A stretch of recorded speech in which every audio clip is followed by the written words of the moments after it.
OODAcast, informing your decisions with intelligence, analysis, and insight. Brought to you by the team at OODAloop.com. Hello, this is Matt DeVoe, CEO of OODA LLC, joined by Bob Gorley, the CTO at OODA. And today we are joined on the OODAcast by Chet Richards. Interesting point of background, if you've ever visited our office in Reston, Virginia, we kept a well-stocked library of books that we gave away. The first, of course, given our namesake, was the Boyd biography. The second being Chet's book on applying the OODA Loop to business, right? So it's obviously a topic that is near and dear to our heart because we established a company and a brand on applying the principles of OODA to having benefit, just outside of national security or fighter pilot space. So Chet, thanks so much for joining us. We'd love to kind of get your history. How did your career start, and kind of take us up until the point in which you became a intellectual co-conspirator with John Boyd? Intellectual might be a little bit heavy, but yeah, I finished my mathematics work in 1971. I had a deferred commission from Army ROTC. Turns out by that time, the Army basically didn't want anybody. They were withdrawing very rapidly from Vietnam. And so what they essentially told me was, yeah, I know you were planning, to spend a couple of years in the Army and then look for a job, but why don't you just go ahead and look for a job? So I did my 3 months of engineer officer basic training. And in the meantime, scrambling around trying to find a permanent position. It was in a period of a little of a recession with the aerospace business, again, because the defense budget was shrinking down a little. And after much prospecting, I finally got one job offer. It was from the Office of the Secretary of Defense in Washington, of course, at the Pentagon. And it was for a thing called the Management Intern Program, where you rotated around through several shops in OSD, the Office of the Secretary of Defense. And then at the end of that period, one of them or more is supposed to make you an offer, and you accepted it, and that would have been your permanent position. I got one offer. The one offer I got was from the Tactical Air Shop. At that time, it was still called the Office of Systems Analysis in the Office of the Secretary of Defense. And the first programs that I got handled to do anything about was a thing called the lightweight fighter. I also had the F-15, but it was pretty mature by then. And same with the F-14, A-10, all those programs were well along. But the lightweight fighter was interesting because it was a technology demonstrator at the time. The Air Force kept saying over and over and over again, no plans for production. No, we're not going to produce it, forget it, all of that. However, the people that worked in OSD were very interested in having a lightweight complement to the F-15. Well, and that would have been then in mid-1972, about September of 1972. About a year later, Tom Christie took over the shop, came up from Eglin Air Force Base in Florida, and he had been co-author with this guy named John Boyd on a thing called the Energy Maneuverability Studies, which were lots and lots of hairy-looking diagrams showing where, if you took, for example, an F-4 and a MiG-21, which were the two leading-edge fighters of the day for the U.S. and the Soviet Union, respectively, and you overlaid these energy maneuverability diagrams on top of each other, areas where the F-4 had an advantage would show up in blue, and of course the MiG in red.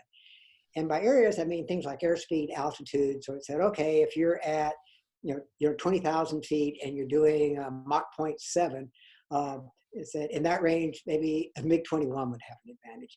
And the guy who had come up with all this stuff was this guy named John Boyd.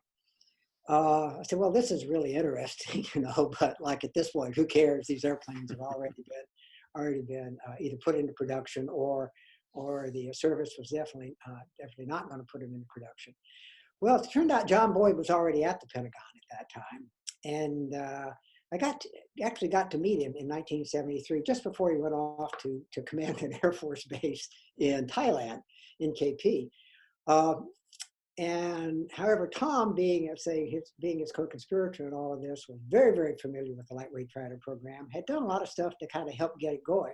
And as luck would have it, the Secretary of Defense at that time was James Schlesinger, who was kind of unique in that he wasn't a politician. He had been a RAND analyst and very, very a quantitative-oriented guy, and Tom Christie already knew him from other things. So basically, Tom and Secretary Schlesinger worked this kind of deal to put some money in the budget to fund to take the lightweight fighter into production. And of course, the Air Force screaming and yelling. John Boyd came back from Thailand and got heavily involved into all of this. And that's where I began to work with him a little bit. My one claim to fame was the budget document that actually put the lightweight fighter. At that time, they hadn't chosen between the YF-16 and the YF-17. Was one line in a thing called the Program Budget Decision, a memorandum. And I wrote that one line. So that was my claim to fame. I left the Pentagon shortly after that and went on to do other things. This was in 1974. John retired in 1975 and started to work for Tom Christie as a consultant. I think he actually had the old office that I had left before I did leave. But I was off doing other things. I went out to California to work for Northrop. When I finally came back to the Pentagon in 1980, John had been retired, and he was hard at work on this thing he called patterns of conflict. And that was the first time I saw the OODA Loop. I guess I should do a little bit of aggression here. I did a little editing for John, or a little reviewing of John for his paper, Destruction and Creation. John wanted a mathematician who was familiar with things, particularly with Gödel's theorem. And all graduate level mathematicians are familiar with it. And he also wanted a mathematician who would work for free because he didn't have any money to pay for him. So I said, oh, all right, John. So, what he wrote about Gödel's theorem was right, but the way he was using it was, shall we say, very non-mathematical. And there's a lot of discussion that has gone on, and we can talk about that later on if you want, about whether or not his use of the Gödel's theorem, the Heisenberg uncertainty principle, and the second law of thermodynamics were analogies, or was he somehow trying to apply these principles from theoretical mathematics and physics to the actual physical world that we inhabit? The answer, by the way, is the second question. In other words, he really was applying them to the world that we live in, but he was doing it in a very, very clever way, which we can talk about later. Anyway, time marches on. He had completed about 4 years of work on patterns of conflict. It was at about 120 charts by then. I think I even have an old copy of patterns from that era. It eventually grew to 185, by the way, by 1986 when he finally finished on it. And at that point, it's important to point out that the way he originally used the term OODA Loop was not by itself, but he used the phrase operating inside the OODA Loop. And he used it that way for a long time. In fact, with the exception of one use in his discourse in a section called A Strategic Game of question mark and question mark, he always used it as operate inside the OODA Loop. And he never defined what he meant by operate inside the OODA Loop. He did give some hints, and we can talk about that a little bit later too, but he never actually said to operate inside the OODA Loop means, and then give a definition. I guess he just took it as prima facie self-evident. It's some kind of an axiom that to operate inside the OODA Loop just sort of meant you were somehow inside the other guy's head. And in fact, one of the ways he's described it once, they said, well, think about it as like, because if the other guy has a physical headquarters and you're a fly on the wall and you're listening to all of the stuff that they're doing inside their headquarters, then you could run around the other end and figure out things to do about it before he actually was able to carry them out. And he'd never understand what was going on. And of course, a lot of intelligence is to try to bug the other guy's command and control so that you can do exactly that. And another way to think about it, operating inside the OODA Loop, well, it's like a cat playing with a mouse. Wherever the mouse gets ready to go, the cat's there first. And so, and what it does is eventually it drives the mouse crazy. And if you look at how he uses the first expression, operating inside the OODA Loop, the idea is to work on the other guy's ability to make decisions. But he never actually defined OODA Loop at this point. Anyway, that was 1980 or so. I went off and I went to Saudi Arabia from Northrop, and came back and did some consulting, eventually ended up back in the Washington, D.C. area in the early 1980s and got into this chain where he would call late at night and start and read you his, at that time they were view graphs. They were manually typed, then they were converted by running them through a little machine, and you made transparencies. And you carried the stack. You may remember all this thing, or you may not have a stack of transparencies with you. You had a view graph projector, and you sat there and you flipped view graphs, or somebody flipped them for you. So anytime he wanted to make a change, he didn't type, somebody had to sit down and retype his charts for him, run them through the view graph machine again, and add them to the deck. Even given with all of that, the slide deck for patterns of conflict grew to about 185 charts over time, and many of them quite detailed, as I'm sure a lot of your viewers have seen. He sort of, as we said, finished on patterns of conflict in 1986, and then he did two little satellite briefings. If you sort of think of the patterns of conflict as being the Milky Way, these would be two little satellite galaxies on the side, sort of like the Magellanic Clouds. And the first one came out was called Organic Design for Command and Control. And the other one was Strategic Game for question mark. And say a strategic game being the only one where I think it was Strategic Game where he actually talks about the OODA loop per se. The two briefings are kind of similar, and to be honest with you, I frequently confuse what's in them. Organic design is all about orientation, and strategic game is basically about internal and external, how to operate essentially in the external world while forcing your opponent to look inward. Whereas, as he had pointed out in his first paper, once he looks inward, then things like Gödel, Heisenberg, and the second law begin to take over, and entropy begins to build up, and he begins to worry much, much more about what's going on inside than outside. And anybody that's worked for a large corporation that's been around for a long time has definitely seen that process in action. After a while, conforming with internal regulations and even mores becomes much more important than what you actually accomplished out in the external world. So he got, those were finished in 1987, and then he sort of took a little break. And then in the early 1990s, he produced this, started to work, produced charts for a briefing that he later called Conceptual Spiral. It's without a doubt the least read of his briefings. But in some ways, it's the most important, because in some ways it goes all the way back to destruction and creation and looks at it from a different viewpoint. But it's the first one where he really starts talking about things that became the OODA loop. And he actually defines two loops in there, the science loop and the technology loop. And he defines them as loops, as actual interactive processes. And in the middle of them, they have this analyses and synthesis stage. And he talks about going through this loop, testing, hypothesis testing if you're in science, or maybe testing versions of your product if you're in technology. And then going back and doing your analysis and synthesis again, and going through the loop again. And it's through this looping process, he says, that you, of course, produce your product. But he said, more important than that, what you really produce is you change your orientation.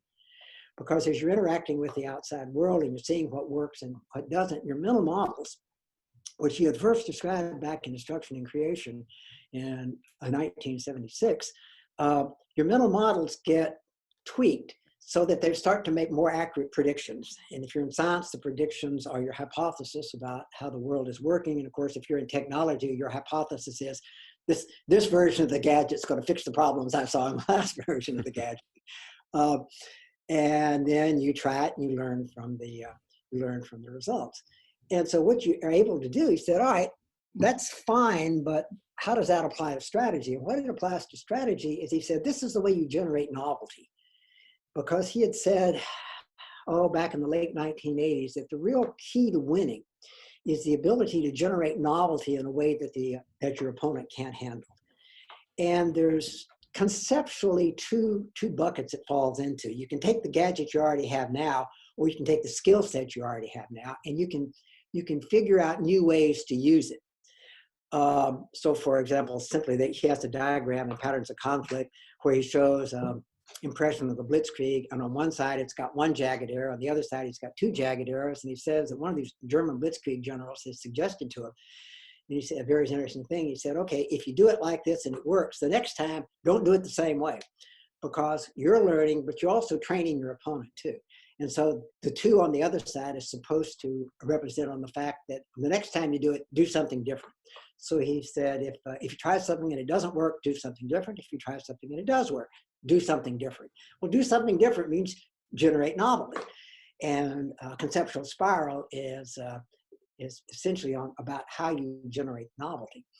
And it covers both new ways to use what you already have, but also coming up with something that you didn't have before.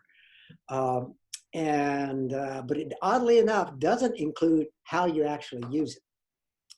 If you've, I'm sure we all have, but if you think back in a time when you were a group of people and you tried something totally new, and even though you may know the people very well, if it's new enough, the first few times you use it, it's very chaotic. People are not exactly sure what you mean, not exactly sure what their role in it is, not exactly sure what doing it well means, all those kinds of things. And so you know that there's a period of time when you have to essentially shake everything out. And he had actually talked about that both in Patterns of Conflict and in Organic Design, where he talked about the need of generating use. He talked about a common outlook or similar implicit orientation, or phrase common mind, time, space scheme. That's a nice one for you, isn't it? And it's all in how you take your novelty and you actually then are able to use it out in the real world. And he said what you need is you need to practice it enough so that most of the time people know what to do. And so all you need to do explicitly is tweak it a little bit, which you can often do by just showing up at the point where you could have the most influence and just being there, or pointing things out, or slapping people on the back as they do it, all kinds of things like that, to give little signals that, yeah, this is kind of what the right way to do it, or no, this is not exactly the right way to do it, sort of thing. But it's just very, very minor tweaks. And so he sort of put those two together. He took the loop from Conceptual Spiral. He took this idea that if you go through the loop enough, your orientation changes. And if you do it with people together enough, your common implicit orientation or your common outlook changes, so that most of the time, the control of your actions is done implicitly.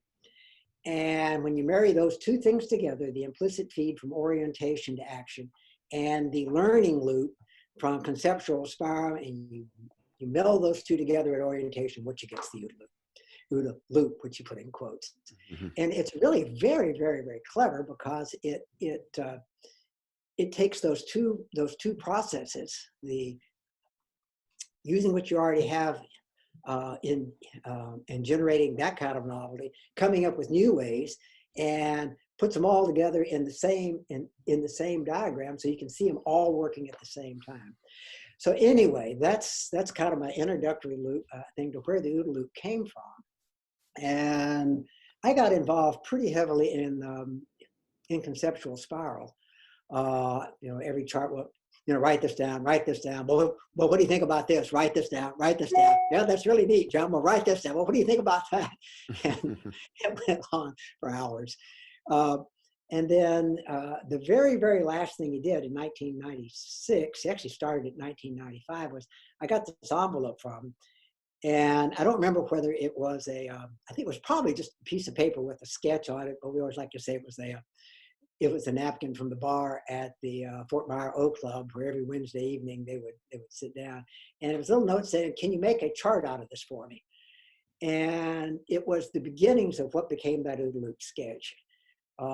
And we spent a lot of time on it. For example, some of the lines had been dashed, some of them been solid, some of them been bigger than others. He wanted to kind of show what goes on inside orientation. It wasn't really so much inside orientation, but what shapes orientation. How does our mental model, why does my mental model work different than yours, for example? And it's a function of a bunch of things. Some of it may be genetic in the sense that, our brains are different. Some of it is clearly the set of experiences that we've had so far. Some of it is what's going on right around us now. Some of it is the analyses that we do. In other words, how we're breaking these problems down, and then the syntheses, which is the prediction that your model is making going forward. That's going to guide your actions. The idea here being that your action is the action that your orientation is predicting is the one that you want to do, which he defined in patterns of conflict as generally being, in a conflict situation, the one that's the least expected. Basically anything else that you think affects your ability to make mental models and assess the result, that goes into that orientation block. And we had a lot of stuff back on which ones should be solid, which ones should be double-headed arrows, single-headed arrows. Finally, he just said, make everything solid in a single-headed arrow and leave it at that. See, back then, the question was, for example, can you change your genetic makeup? And there had been this thing, you remember back in the Soviet Union in the 30s, this scientist Lysenko, who said you can make the new Soviet man by training, and after a while it'll get into their DNA. We didn't know about DNA then, but it would get into their genes, and voila, new Soviet man would. And of course, Stalin loved that. Widely discredited in the in the West. So Boyd didn't want to act like he was a Lysenkoist by any means. On the other hand, ideas like neuroplasticity were beginning to come out, that the brain can actually change itself as a result of what's going on in its surrounding. And then long after Boyd died, the field of epigenetics, which is, okay, your DNA doesn't change, but the way the DNA is expressed certainly can change as a result of your experiences. And some of that can be inherited, oddly enough. So Lysenko may have not have been right, but the basic idea that some of the stuff that goes on around you today can in fact flow to your offspring, there may be more to that than was accepted in Boyd's day. So as a result of all that, Boyd said, make all the lines inside orientation solid, and let's not worry about it. And of course, about a year after that, after he did the last one, he died. So he probably wasn't feeling it. He had prostate cancer, been treated, but it had come back by that point. So. Yeah, that's kind of how I got involved, and that's the sort of the birth story of the OODA Loop. Yeah, that's a great introduction to those concepts, and a lot to discuss there. First, I want to mention Patterns of Conflict was a great review of history, military history, and key lessons from major battles going all the way back to the ancients, but up to date and modern also. And after rereading your book and thinking through Patterns of Conflict, now every time I read about a great general, I think, aha, that general was using the principles of the OODA Loop and maneuver warfare and outthinking the adversary. And he wasn't using them, in which case he lost. Yeah, so, that's right. That's right. Yeah, if they're not using them, it's first thing that happens is they become predictable. And which case then, if you're actually using the OODA Loop, if you're keeping your orientation up to date, if you're doing everything you possibly can to develop an accurate understanding of the external world, then ideas will come to you for exploiting these. And that's basically what the OODA Loop's all about. And I wanted to ask one question here. And the way I understand your book and the way I understand the OODA Loop is, this is not passive. You don't sit back and wait for information to come to you when you're making decisions. And I know in the military that's critical. In business, the successful business leaders are not sitting back in a passive way. Correct? Do I understand? That's absolutely correct. Boyd starts out Patterns of Conflict essentially giving you the answer before you go. And the answer, he says, organizations require 4 things in order to be successful. Look at the very highest level. They require a variety of things that they can do and the ability to rapidly switch between them. In order to do this, we need to harmonize the actions of the people within the organization. And the very last one is we always need to keep the initiative, which gets to your point there. Because for a bunch of things, internally, initiative just pumps morale through the ceiling. Externally, it confuses the hell out of the other side. People start reacting to what you did last year. The classic case, I think, being Microsoft and Apple when we started with the iPod. Microsoft was always 2 generations behind. And it's a fairly interesting thing. They did a interview with Bill Gates back during this period. I'm thinking maybe 2003, 2004. And they asked him, they said, well, do you actually have an iPod? And he said, no, I'm not an iPod user. And I said, right there, Microsoft is finished. If the CEO, the guy who's making these decisions, doesn't have an intuitive feel for what's going on out in the marketplace, for why people like the iPod so much, then so every time a new, what did they call it then? It was the Zoom, I think, wasn't it? The Microsoft came out. The reviews were all the same. This would have been really good 2 years ago. And so that's the exact thing there. And of course, the other thing about Steve Jobs is he wasn't afraid to kill off something if it, if it didn't match his predictions of its effect on the marketplace. The classic case, perhaps being the Mac Pro Cube. He predicted millions of copies, and I think they sold 190,000, something, numbers. So, okay, after 18 months, it was gone. He learned his lesson from it and went on. But yeah, absolutely. And even if you look like you're being passive, you're really not. The key is keep the initiative. Somebody once said, well, I think the key to the OODA Loop is being aggressive. And I said, no, that's wrong. If you are aggressive, you're predictable. The opponent can pretty much figure out what you're going to do. However, you've got to always keep the initiative. So think of an ambush, for example. Who's got the initiative in an ambush? Even though you're sitting there, you look like you're passive. You set it all up beforehand. You lured the other side into the trap. All that is you taking the initiative, and of course, then you spring the trap, and that's the coup de grace. But you never lose the initiative. You see the other person's not falling into your trap, you immediately, pull your ambush back and do something else.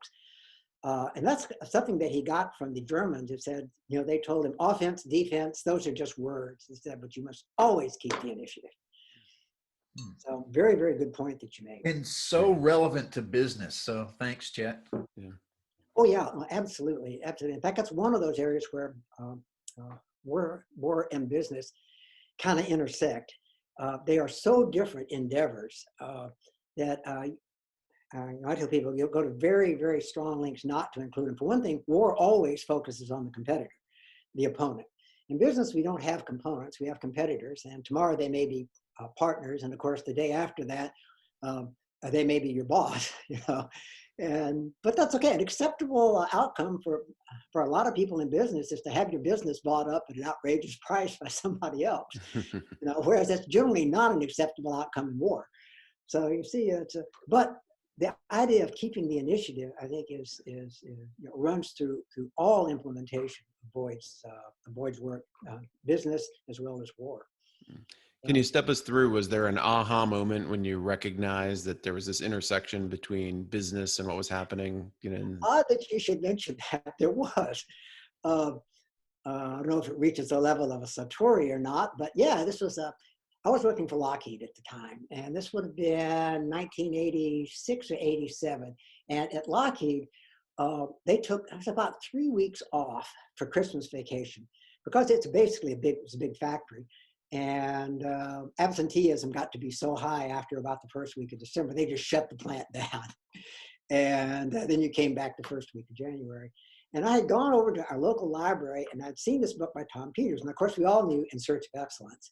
And at that time, about 3 or 4 years earlier, it had been the big book. It put Tom Peters on the map. He'd been a Stanford professor, at that when he wrote the book. And I believe he was a McKinsey consultant before that. And I believe he got his PhD, I think, from Stanford. And he'd been a naval officer anyway. And he and his partner, whose name I conveniently forget at the moment, Waterman, I believe it was, wrote this book, In Search of Excellence. But he wrote it, and it had all of these attributes that so-called excellent companies had. And so when this new one came out, it was called Thriving on Chaos. And there was nothing really in Search of Excellence on Thriving on Chaos. So Excellence is a very static book. You have these attributes and allows you to succeed. Thriving on Chaos was about successful companies are able to create what we would now call disruptions in the marketplace and exploit these disruptions while there's still time. And it talked about companies that could do that and companies that couldn't. For example, Xerox with PARC, a classic case. All this neat stuff came out of PARC and it made billions and trillions of dollars for companies, not one penny for Xerox, Apple being probably the most, the best known. So he said the real key is to get the marketplace going, get the pot boiling, but then be able to exploit that while there's still time, because very quickly, either your existing competitors will figure it out or new people will come into the marketplace and figure it out. And yeah, Peters was real big on that. He said, in fact, if you get something that's really, really good and a really, really exciting idea, rather than regarding that as a barrier to entry and hiring a bunch of lawyers and trying to defend it, he said, sell it to your competitors. That will always guarantee that, as Bob talked about, they're at least one step behind you. So, and that also gives them a frontal lobotomy, because if they're buying your stuff, they're not developing the ability to come up with it on their own. I thought, hey, this is just right out of Boyd. John would love this. So I sit down and I wrote Tom Peters a note. I actually had the secretary type it up when I got back on Lockheed Stationery and said, this is really good stuff, but it reminds me a lot about this Colonel John Boyd. And Peters wrote right back and he said, you're right. I read about Boyd in James Fallows' book, National Defense, came out in 1982. And about Boyd's ideas, for taking the initiative and for his fighter operating inside the OODA Loop. He already called it that by 1982, although he didn't, quote, finish patterns until a few years later, about the time that Thriving on Chaos came out. And he said, he said, can you put me in touch with Boyd? And I said, sure, no problem. So I did. And eventually they actually sat down and met at the coffee shop. I think it was in the Crystal Gateway, or it might have been the Hyatt Crystal City. Unfortunately, for a variety of reasons, I wasn't able to go. But yeah, it was that moment when I was reading Thriving on Chaos and going, yeah, this is it. This is exactly the kind of things Boyd was talking about. Boyd, incidentally, didn't really like the book, because at the end of each chapter, Peters had put in a list of things that you ought to do and you ought to take into account in this chapter. And one thing Boyd absolutely hated when it came to competition was checklists, the checklist mentality. Now, he was a pilot, so he realized checklists are very important for non-competitive sorts of things, like, landing an airplane. Very important that you go through your checklist. But when you're in air-to-air combat, it's not, it's not, all right, pull 6 Gs, put power to 95%, pull, all this kind of stuff. Because once you start doing that, the other side figures out, make yourself predictable. And you also, more important than that, you turn off your brain when you are going through a checklist, because again, when you're landing an airplane, that's not really the time for creativity unless something goes wrong. It's the time for exploiting the training that you already have. And I thought Thriving on Chaos had a little bit too much of a checklist mentality. I disagreed strongly. I thought that list was back in there just to try to remind you of some of the important points, but he never said do A, B, C, D, and E and you'll be successful, which is the sort of the checklist mentality. Anyway, Peters made about a 90-degree turn at that point in his career, and he's continued down that line even to the present day. And all of his books since then had that idea of don't be passive, back to Boyd, we're going to create the market that we want, we're going to exploit it, and then we're going to move on before our competitors can figure out what we're doing, which is just classic operating inside the OODA Loop at a very high strategic level within the company.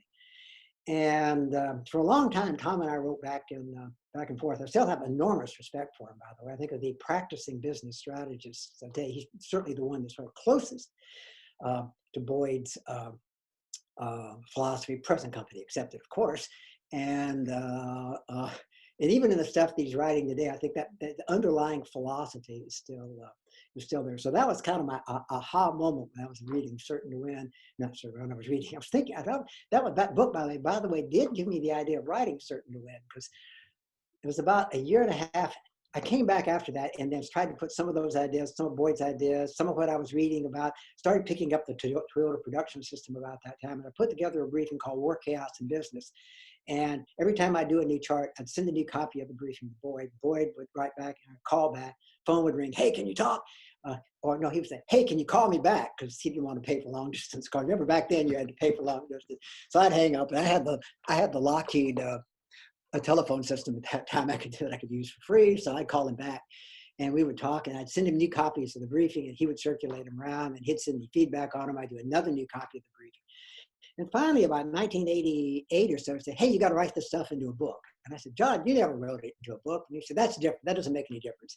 He said, the audience you're trying to reach now is not a decision maker inside the Beltway in Washington. It's all over the world, business people. And you can't go brief all those people. So you got to do a book. So Certain to Win started about 1988 from that briefing, War, Chaos, and Business. And 16 years later, it saw the light of day. But yeah, and it was really Boyd kind of encouraging me along. He read the stuff on the Toyota production system then, and they agreed that, again, the underlying principles of the Toyota production system are basically the same that he was going at, particularly the climate, the organizational climate, and which he once called the Blitzkrieg climate, and then later we used the acronym of German words EBFAST. Exactly the same in both of them. And that's when going back and forth with Boyd, when we saw that that's really what it was the same climate in both, then it occurred to us what it really is, those are two different manifestations of the same underlying set of principles. And there have been a couple others since then that I've been able to find, but I found very, very few people, and I don't know what your experience is, can just sit there and quote, implement Boyd by itself. They come up with an implementation. Mm-hmm. Again, maneuver warfare being one, Toyota production system, which of course greatly predates Boyd by a whole generation, but it's still an implementation of the same principles. And there have been a couple others since then. So they take these principles, they develop a deep understanding of those principles, and then they take that deep understanding and they apply that to their own problem, and they come up with techniques and things that work for them. And so I said, when you can write your own doctrine manual on this, like the Marine Corps MCDP-1, at that point, then you know it well enough to begin thinking about how to actually how to actually use it. Those people will use the OODA Loop methodology, but they won't sit down explicitly and say, okay, and I've got a link going from here to there. They just use it. You know, they've embodied it so much, internalized it so much, that they're using of it is intuitive and implicit. So anyway, long way around the thing, but that's how it all started. It was thriving on thriving on chaos, and then Toyota production system. While I was also looking at Boyd stuff at the same time, and seeing the same deep underlying principles implemented in completely different ways. So I hope that long discourse answered some of your questions. Yeah, no, that was excellent. The one thing I want to touch upon, and obviously we could keep you here for days probably, but there's a tremendous amount of informal collaboration that seems to take place. I noted in the Boyd biography, you were tasked with finding the happy hour spot. Well, that was one contribution to the Boyd. Yes. I need to know, was it whiskey or beer? What was the happy whatever hour? you wanted. As far as I know, nobody made we call them Boilermakers, where you take the whiskey and drop it down. And drop it in the beer. That would have been a little too much. No, we were looking, and we tried several. We decided we couldn't use a commercial establishment for several reasons. One of them was the conversations, while they didn't get classified, certainly weren't things we wanted people to overhear. And although people could, at that time, Fort Myers was totally open post. Anybody could just drive on, go to the old club, walk downstairs to the old guard room and join in. But newcomers to the group, kind of, people started asking questions. They're in kind of a good-natured way, feel you out while you're there. And considering that Boyd was giving out copies of his presentations to anybody that would take them at that point, there didn't seem to be too much reason for worrying about security there. We did have people, though, with very high security clearance. A guy like Tom Christie, who at that time was, I just have Deputy Undersecretary of Defense for something, or acquisition and something or another, and essentially had every clearance in the book. But also getting Tom to talk about anything at all was a real challenge. And it was also cheaper down at the old Boyd. The beer down there was a lot less expensive. I think a pitcher of beer when we first started out was $2, something like that. And it wasn't much more expensive even to the present day. But so I was going back and forth with Al Price. at that time, Air Force colonel, went on to command the Flight Dynamics Lab, and then went on to find his own company. He and I sort of bounced ideas off each other, and we finally came up with the old guard room. Then the question was, what day of the week? Well, most happy hours were that time of the week were on Friday, but I said that doesn't really work too well because Friday starts interfering with the weekend social schedule. So what we really need happy hours right in the middle of the week, on Hump Day on Wednesday. So Al and I and a couple of other people from that shop, names will go unmentioned for a variety of reasons, went and checked out the old guard room, talked to the club manager, and the club manager said, look, you start showing up by about 5:30, there's nobody down there. Why don't you take this corner over here? I can't reserve it for it, but just have somebody down there to kind of stake it out by around 5 o'clock, and also kind of gently steer other people to the other, to the other part of the club. And that worked out fine. That was that would have been 1973. It seems like a lot of the work happened informally, right? It was phone calls, it was letters, it was happy hours. Right. You would around the table, you get all these conversations going. And then at that time, 73, Boyd didn't really join us till 75, maybe late 74. He got back from Thailand, 75, when he retired from the Air Force, started working as a consultant for Tom. And at that point, he kind of, even though it was a circular table, somehow he was at the head of it. And Chris gave people time. Everybody helped him, sort of like King Arthur in the Round Table. It may have been a round table, but you knew who King Arthur was. Same general principle. And conversations would range all over the place. They were really, really fun to be in. And then throughout the week, Boyd, typically it was Boyd, would call people on his little list and bounce ideas off. And at that time, he was still working on destruction and creation, so I got most involved in. He was also working on this little paper. He had a contract with NASA to figure out why models didn't always predict the outcome of air-to-air combat. We had all these air-to-air combat models, and he said sometimes they kind of helped and sometimes they didn't. And at the end of it, his conclusion was, he who can handle the fastest rate of change wins, or he who can handle the fastest rate of change survives. Well, in air-to-air combat, survives and wins are basically the same thing. The loser being shot down. And essentially, all the rest of his work when it comes to working with opponents is an elaboration of that statement. What does it mean by handling the fastest rate of change? Both handling it, being able to inflict it on the other side, but also handling it internally with your own mind and within your group. And your group being able particularly to take the initiative to exploit a fleeting opportunity. So you can see it's all kind of led to that one little statement right at the end of his little briefing for NASA and that being really what it was. And I'm to this day, I have no idea what NASA thought of that, being basically a bunch of engineers. And what they wanted to know was, well, are we not modeling, aileron roll fast enough, things like that. And it was that reason that also explained, by the way, why the F-16 got picked as the winner of the lightweight fighter competition and not the YF-17. But that story is told pretty well in Coram's book on Boyd, so I won't go into it here. So yeah, and a lot of us were still working for Tom at the time. I worked for him for another year after that before I left. And so we were all in that same little office there in the TAC Air Shop. At that time, he was the director of Tactical Air. The office had changed its name to Program Analysis and Evaluation. And then he moved up to be the head of general purpose programs shortly after that. And so he had not only TAC Air, but he also had the Tactical Army, Navy, Marine Corps kind of good stuff, as opposed to the strategic. Atomic bombs didn't belong to him, but pretty much everything else did.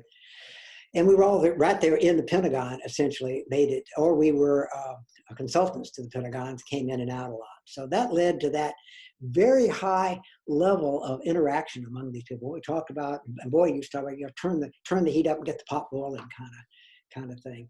And I think that was a key part of helping this stuff develop, is that anytime, for example, John had an idea or wanted to talk about a particular military battle. Of course, he had the Pentagon Library, which had all this stuff, but he could also walk over to the Army staff, talk to the Army history people, and he could talk to people who, he had never been in land combat. He had been in very little air-to-air combat.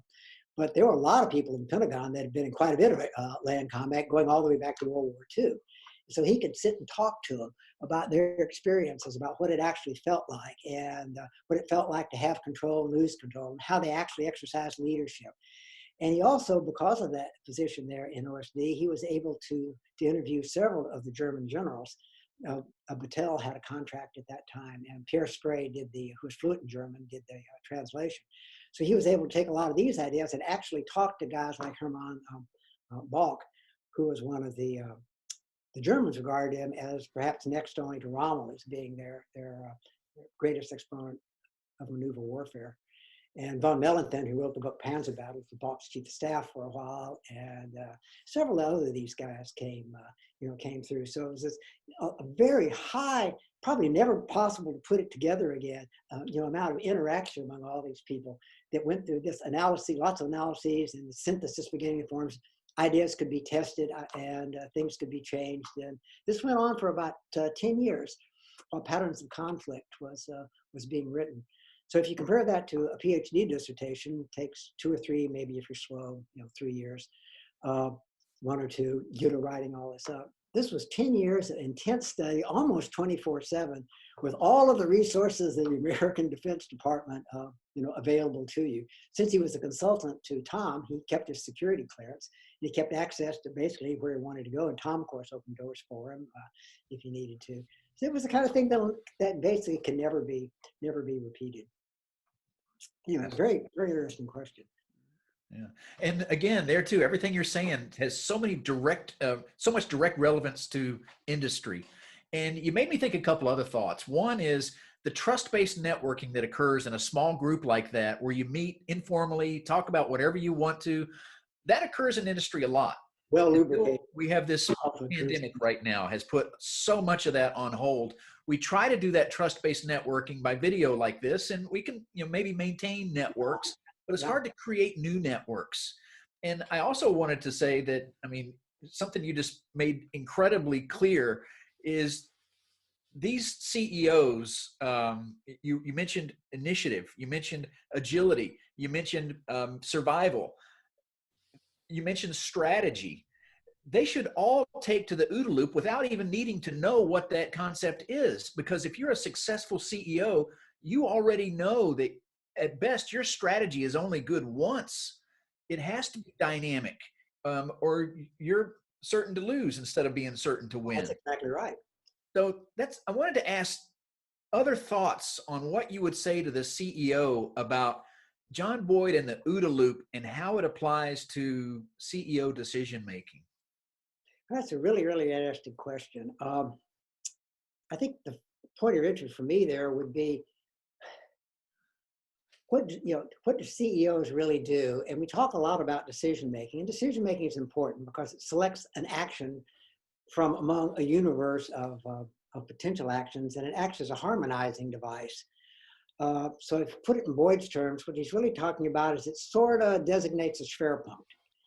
But the vast, vast majority of the time, if you're doing Boyd right, most people should know what to do most of the time.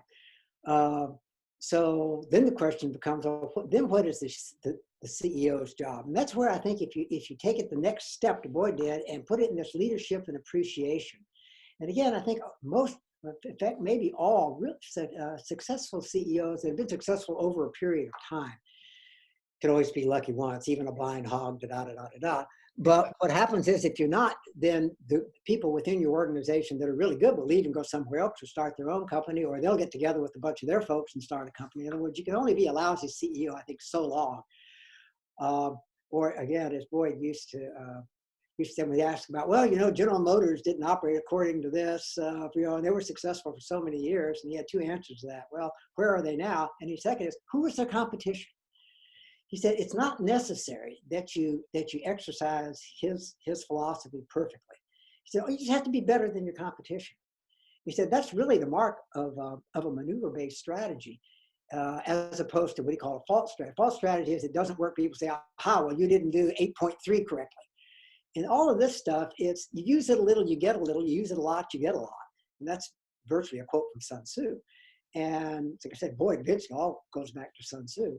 And so he said, what a leader really, his real job is that leadership and appreciation job. And again, he came out of the military. There's not enough time to make decisions for everybody in the organization. You set the objectives, the high level stuff. Then your real job is to kind of get this intuitive feel for how it's going. And you may remember there's a thing called the Ono circle in the Toyota production system. Toyota, Taiichi Ono, one of the creators of the production system, said you can walk into any factory that claims that it's using the Toyota production, and you draw a circle, and you stand in that circle, and you close your eyes, and you just listen.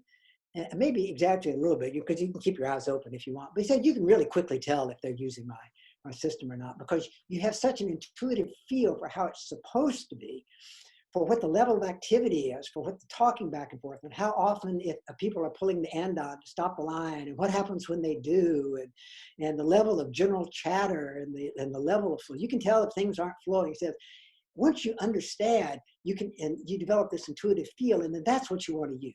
So that's what I think I would tell a really good CEO has an intuitive feel for how well his organization is doing. And let me switch over to make it a little less gender specific. Their ability to exercise that feel and influence their organization is really what we pay them to do, because they're the only people that can do it. At the very highest level, they're the only ones that really understand if their organization is working properly and what to do if it's not working properly to get it working properly. Once it's working properly, then the organization does the work of the organization. And I think really, really, really good CEOs do that. And this is not to say that they don't get involved in some of the details, the design of the package, and the design of the ad campaign, and all of that. Yeah, they can. But if they're getting a lot of designs that they don't like, then they need a new ad agency. And their job there is to figure out why their marketing people came up with this bunch of clowns in the first place. Maybe kind of help them work through their problem. So that would be my advice. And again, it's all about orientation. Orientation, you think of as being your mental model that make predictions of the future. And their real job is to try to get everybody's mental models making better predictions of the future. Because once they start making better predictions of the future, then things happen the way they're supposed to happen. And so when I really talk to CEOs, I said it's in an office environment, it may not be possible to close your eyes and sense how it's going to work, but you can sense how it's working from other things, from people's attitude in the staff meetings. Are they sitting around water coolers talking to each other? Is the building emptied out at 5:01 p.m.? If it's not emptied out, it's only because they're waiting for you to leave, and it empties out 1 minute after you leave. That kind of stuff. And if you really know what you're doing, people can't fool you, because you live the organization. You either created it, or you came up through it, or you came up through similar organizations, and you can tell when your organization, as a finely tuned machine, is not working right, and it's a machine of parts that think. So you have to be real careful with the machine analogy there. But it all gets back to orientation, and then the next thing is, okay, are these predictions are we actually working out in the marketplace like we're supposed to? Which is one reason, by the way, that quotas drove Boyd absolutely bananas, because there's so many ways to meet quotas with a lousily functioning machine. Your quota is just a guess, but you should be able to. Maybe we didn't meet quota because that market's just not there. You made a guess, and it's just not going to happen.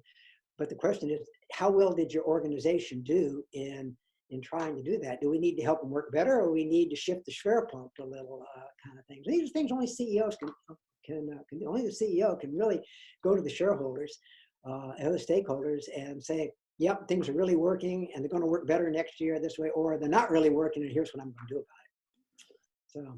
So, long answer to your Good question. context. That's awesome. Yeah. How I see it. Definitely great context. I know we're coming up, get a few more minutes before we're booked on the hour. A kind of a novelty question, John Boyd is relatively well studied, multiple books being written.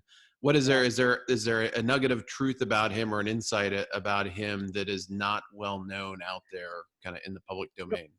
Coram put so much into his book, there was hardly anything left. And by the way, as an aside, I was living in Atlanta and actually working for his wife when he was writing the book, and he and my wife, who knew John also, and Robert would get together at a restaurant at the DeKalb County Airport, DeKalb Peachtree Airport. By the way, Coram, I don't think you mentioned that book now, but he's licensed commercial instrument pilot, And so even though he was never a fighter pilot, he knows aviation pretty well. So we would get together, we'd meet there, and he'd exchange copies of the manuscript, and we'd look at it and give comments on it.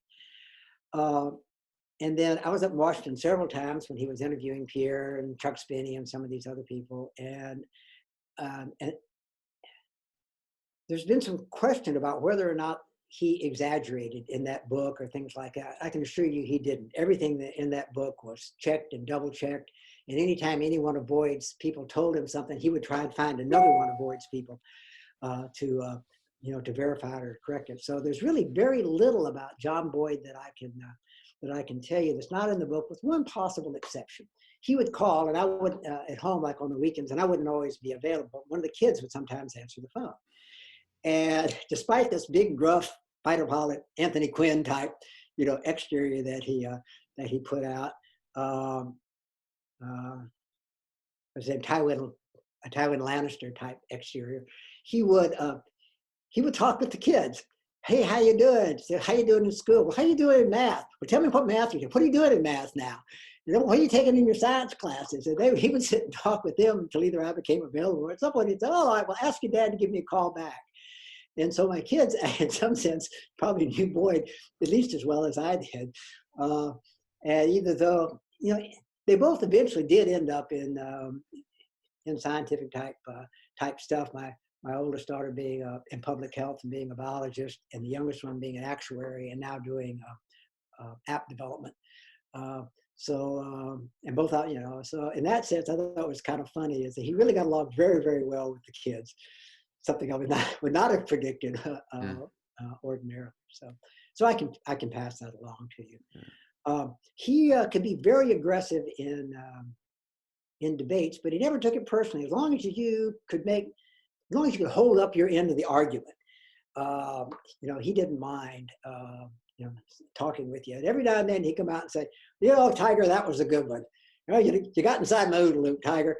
Didn't happen very often, but every now and then, which he took as a big kudo from John. Yeah, so he was a unique kind of a character for all the reasons that we talked about. Probably just as well for the rest of the world that he didn't make general, because he would never have had the ability or the time to have done any of this other stuff if he had been wrapped up in the kind of political environment that Air Force generals at the Pentagon live in. And so from that point, that was probably good. I know to the day he died, it kind of irritated him. And he died, 21 years after he retired, 22 years after he retired. So, but it was probably for the best. Got a great body of work, in exchange for the lack of promotion. What are some books that are on your radar screen right now, or that you're reading that you might recommend? I tend to read mainly fiction. I'm retired. I've been through, business books, and there's a lot of good stuff out there. I'm not going to denigrate any of it. And every now and then I get to read something good. I thought The Art of Action by what was his name? Stephen. He's going to kill me. I can remembering his name here. Is very good. Talks a lot. It's about off-chance tactique. Manages to write an entire book on off-chance tactique, and never uses the term OODA Loop, but he never mentions John Boyd either. But that's right. There's a long tradition of never mentioning John Boyd. And for all I know, he never heard of it. He's British consultant. But it's an excellent Stephen Bungay, excellent book. And of course, L. David Marquette's Turn the Ship Around is also a very good book. And it's a good book because it talks about basically how he runs a submarine, a cruise of a ballistic missile submarine without ever giving an order. And he wanted to do it totally by implicit guidance and control. And to do that, you need an extraordinarily high degree of Einheit. And one way to get that is to lock everybody together in a steel tube for 18 months. And you can develop very high Einheit, which begs the question of why other submarine commanders weren't able to do it. How did Marquette get the idea to do this? And the technique he used, basically the technique that Boyd prescribes in organizational and organic design, of putting people together and working them through a variety of scenarios together so they can form those implicit bonds and develop the common outlook that makes harmonized action possible. So that's a very good book. And on the fiction side, I'm a big fan of Laurie R. King's Mary Russell series. Mary Russell being the fictional wife of Sherlock Holmes, much, much younger than Sherlock. Gets married, I think, when she's 21 and he's whatever. But they're extremely well done books. And if you want fiction that kind of embodies books and that actually mentions the OODA loop and uses it, I think, in a very good way, Charles Stross's Laundry Files books, science, fantasy, fiction, whatever, I think are outstanding. And in one of them, and I mentioned this on my blog, Slightly East of You, if you Google Stross, S-T-R-O-S-S, you can find the citation to it where he talks about the OODA loop and actually has his character using it correctly, focusing on orientation and then letting actions flow, putting the focus on getting the orientation back right. And then the actions that she already has, you have plenty of actions, then the correct actions begin to flow. She can start to assess and generate. She needs to generate a lot of novelty very quickly in that thing. So I'll suggest those. Awesome. I'm starting to think what else. Reading a lot. I read everything Martin Van Crevel puts out. I thought Hitler in Hell was hilarious. Recommended highly. But his Transformation of War, and he knew Boyd, and he. Whenever he would come to DC, he'd come by the Pentagon and he and Boyd would talk. And Transformation of War has a lot of the flavor of Boyd, the Boyd in it. Boyd quotes his Command in War book in his, I believe it is in Organizational Design, Organic Design for Command and Control. So those are good. And he's currently finishing his last book, which is on prediction. It's a history of what we use for prediction. And of course, orientation is all about prediction. So you can see that. You can see that sounds fascinating. Yeah, how that goes on there. So anyway, that's basically it at this point. I have an Amazon News Plus, so I read a lot of magazines for very low price. Yeah, it's hard to think. And that's basically about it. And Chet, you're still writing, correct? Or your book is being translated into Japanese, I understand. Yeah, I just happen to have a copy here. Just came out in Japanese. It's those of you that can read Japanese, there it is. And they did a good one. Yeah, just physically, it's a work of art, as I think so many of their books are. One of their professors translated it. I looked him up. A very distinguished professor of management did the translation. And an audio version of the book is coming out. I'm not narrating the audio version. I don't know who they got to narrate it, but it's coming out. Should be out early next year. And the last two things I've written have all been papers. The last two being the final, I hope, version of Boyd's Real OODA Loop that I did with for the Norwegians for their defense journal called A Necessity. And then the one on Conceptual Spiral, John Boyd, Conceptual Spiral, and the Meaning of Life. So, and they're available also on Slightly East of You. So my wife keeps saying that I should do a new book, and as I tell her, as soon as I think of some new things to say, I will. I would like to do a book going back, tracing the roots of Boyd's philosophy back much deeper than just the war stuff. Boyd never wrote anything in any of his books about Zen, although it's clear that there's a lot of Zen in Boyd's stuff. And he read a lot of it after he completed the books, but he never wrote anything on it. My problem is I don't really know enough about it. It's a very, very rich history of Zen and Buddhism, Taoism, and all of that. Somebody that knows a lot more about that stuff than I do really needs to write it. But for example, Shinryu Suzuki in Zen Mind, Beginner's Mind, which is a good description of Boyd just in the title, said the purpose of Zen is to see reality clearly. Well, what's the OODA loop all about, guys? So anyway. So yeah, the answer is, yeah, I'm supposed to be writing. I tell my wife I'm writing, but in fact, I have very little to show for it. Anyway. So I'm talking with y'all. Yeah, thank you so much for joining us. We look forward to folks. We'll put links in the description, obviously, to the book and to the translated versions, and of course to your blog as well, so that people can dive a little bit deeper. Just a second, my production staff just handed me a note here. Don't go away. When I'm there is a Portuguese version of Certain to Win out, All right. Nice. and there is an Indian version of, which is in English, Yeah. of Certain to Win out. So it's been translated twice, and then I have one country-specific version of it. Anybody that's interested in doing a translation, please get a hold of me. So, Absolutely. oh, thank you all Excellent. very much. I really appreciate the opportunity to do this. Thank you, Thank Chet. you. We'll see y'all. Take care now. Thanks for listening to this OODAloop production. For the latest analysis on cybersecurity, technology, and global risks, please visit www.oodaloop.com.